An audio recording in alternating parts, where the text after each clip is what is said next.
നമ്മുടെ നാട്ടിൽ ഇത്രയും ദാരിദ്ര്യം പിടിച്ച പെൺപിള്ളേരുണ്ടെന്ന് ഞാൻ ഈ ഇടയ്ക്കായിട്ട് അറിഞ്ഞത്. കാരണം എൻ്റെ ഒരു ഫ്രണ്ട് ഉണ്ട്, അവനൊരു ലവറുണ്ട്. എൻ്റെ പൊന്നോ, അവളെങ്ങനെയാണെന്നറിയോ, എല്ലാത്തിനും ഇവൻ്റെ നിന്ന് പൈസ മേടിക്കും.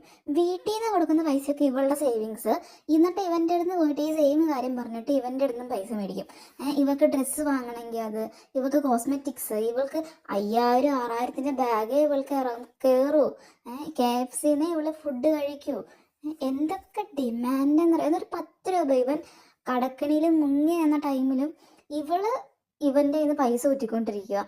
എന്നൊരു 10 രൂപയ്ക്ക് 10 രൂപ കൊടുത്ത് സഹായിക്കാനല്ലേ നമ്മളെല്ലാവരും നോക്കുള്ളൂ. പക്ഷെ ഇവളങ്ങനെയല്ല. അവൻ്റെ കയ്യിൽ നിന്ന് ആ സമയത്തും പൈസ ചോദിച്ച് അല്ലുണ്ടാക്കുക. നീ എനിക്ക് ഇപ്പം പൈസ തരണം, പൈസ തരാതെ പറ്റത്തില്ല എന്ന് പറഞ്ഞ് ഇവള് വാശി പിടിക്കുന്നു, ബഹളം ഉണ്ടാക്കുന്നു.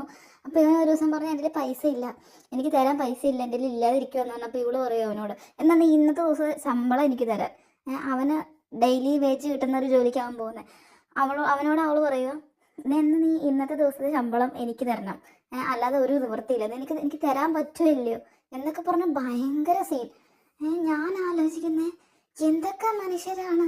എന്നിട്ട് അത് കേട്ട് നിൽക്കുന്ന അവനൊരു പൊട്ടനാന്ന് തോന്നുന്നു. ലിറ്ററലി എനിക്ക് അങ്ങനെ തോന്നിയിട്ടുണ്ട്. ഇവൻ എന്ത് പൊട്ടനാ. പിന്നെ ഞാൻ ആലോചിച്ചു, ഓക്കെ, ചിലപ്പോൾ നമുക്ക് അത്ര ഇഷ്ടം തോന്നുന്നോണ്ടായിരിക്കാം അങ്ങനെ നിൽക്കുന്നത്.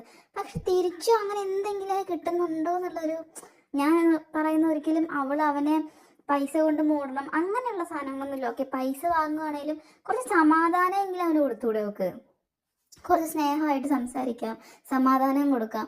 ഇതിനൊന്നും പൈസയുടെ ചിലവില്ലല്ലോ അവൾക്ക് അതൊന്നും പറ്റത്തില്ല. അവൾ കാറിലേ എന്നിട്ട് അതും പറഞ്ഞ് ഇവനെ കൊണ്ട് ഒരു കാറ് വാങ്ങിപ്പിച്ചു. ആലോചിക്കണം, ഇവൾക്ക് പോകാൻ വേണ്ടിയിട്ട്.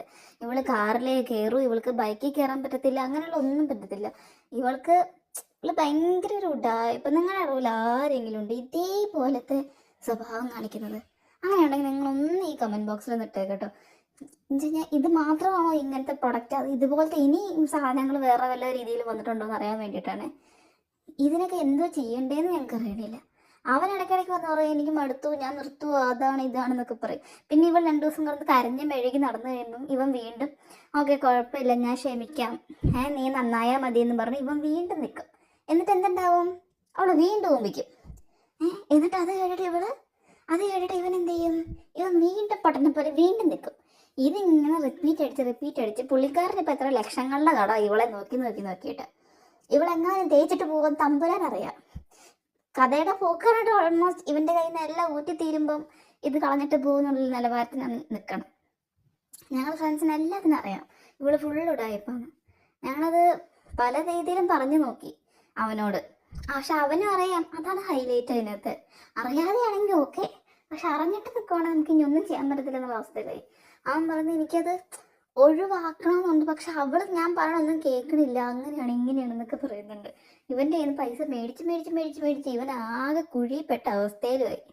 ഇതുപോലെ ആരെങ്കിലുമൊക്കെ ഉണ്ടെങ്കിൽ, നിങ്ങളുടെ എക്സുകളോ നിങ്ങൾക്ക് അറിയുന്നവരുടെ ആരുടെയും കാമുകന്മാരോ ആരെങ്കിലുമൊക്കെ ഉണ്ടെങ്കിൽ നിങ്ങൾ ഒന്ന് പറയട്ടോ. പിന്നെ ഇതേപോലുള്ള പെൺപിള്ളേരോടാണ് എനിക്ക് പറയാനുള്ളത്, ദൈവത്തിനെ ഓർത്ത് ഉപകാരം ചെയ്തില്ലെങ്കിൽ അതുങ്ങളെയൊക്കെ ഉപദ്രവിക്കാതെയെങ്കിലും പൊക്കോടെ നിങ്ങൾക്ക്. അവനവനും പണിയെടുത്ത് അവനവന് സാധനങ്ങൾ വാങ്ങണമെങ്കിൽ സാധനങ്ങൾ വാങ്ങി ജീവിക്കൂ. ആരെങ്കിലും നിങ്ങൾ എന്തെങ്കിലും പറയാൻ വരുന്നുണ്ടോ? അത് പറ്റത്തില്ല. പക്ഷെ നാട്ടാരുടെ കയ്യിൽ നിന്ന് പൈസ, എന്നിട്ട് ഇവൻ്റെ കയ്യിൽ പൈസ ഇല്ലെന്ന് പറയുമ്പോൾ ഇവള് പറയുന്ന ഡയലോഗ് എന്താണെന്നറിയോ? നീ അവരുടെ കയ്യിൽ നിന്ന് മേടിക്ക്, നീ അപ്പുറത്തെ ആളുടെ നിന്ന് മേടിക്ക്, നീ ആരുടെ നിന്നൊക്കെ കടം മേടിക്കുക, എനിക്ക് പൈസ കിട്ടണം, നീ ആരുടെ നിന്നൊക്കെ മേടിക്കുന്നത്. എന്നിട്ട് ഇവൻ ഒരു ദിവസം ഇങ്ങനെ ഞങ്ങളെല്ലാവരും സംസാരിച്ചുകൊണ്ടിരിക്കുക. അപ്പോൾ ഒരു ദിവസം ഇവൻ ഇങ്ങനെ ചോദിച്ചു അവളോട്, നീ എന്തുകൊണ്ടാണ് എന്നെ ഇഷ്ടപ്പെടുന്നത് എന്ന് ചോദിച്ചു. അപ്പോൾ ഇവൾ എടുത്ത വായിക്ക് ഉത്തരം പറയുക, അത് നീ എനിക്ക് ചോദിക്കുമ്പോൾ പൈസ തരുമെന്ന്. ഞങ്ങളിലൊക്കെ കിളിക്കൂടെ അടക്കം പറന്നു പോയി എന്നുള്ള അവസ്ഥയിലായിരുന്നു ഞങ്ങൾ. കാരണം ഓയ്യ എന്തൊരു പെണ്ണാണത്, പൈസയ്ക്ക് വേണ്ടിയിട്ട് ഇവനോട് പ്രേമിക്കുമെന്ന്, അല്ലാതെ ഇവനോട് യാതൊരു ഫീലിങ്സും ഇല്ലാന്ന്. ഇങ്ങനെയുള്ള ഒരു ജന്തുവിനെ ഞാൻ എൻ്റെ ജീവിതത്തിൽ കണ്ടിട്ടില്ല. എൻ്റെ പൊന്നേ, നിങ്ങൾക്ക് അറിയുന്നവരുണ്ടെങ്കിൽ ഒന്ന് പറയണേ. നിങ്ങൾ ഈ വീഡിയോസ് കാണുന്നുണ്ടെങ്കിൽ ഒന്ന് ലൈക്ക് ചെയ്യുക, ഒന്ന് സബ്സ്ക്രൈബ് ചെയ്യുക. നമ്മൾ ജസ്റ്റ് തുടങ്ങിയൊരു ചാനലാട്ടോ, അപ്പോൾ അതുകൊണ്ടാണ്. അപ്പോൾ നിങ്ങൾക്ക് ഇഷ്ടപ്പെടുകയാണെങ്കിൽ ലൈക്ക് ചെയ്യുക, സബ്സ്ക്രൈബ് ചെയ്യുക. പിന്നെ നിങ്ങൾക്ക് പറയാനുള്ള കമൻസൊക്കെ അടിയിൽ പറഞ്ഞേക്കുക. അപ്പോൾ ഓക്കെ, ബൈ.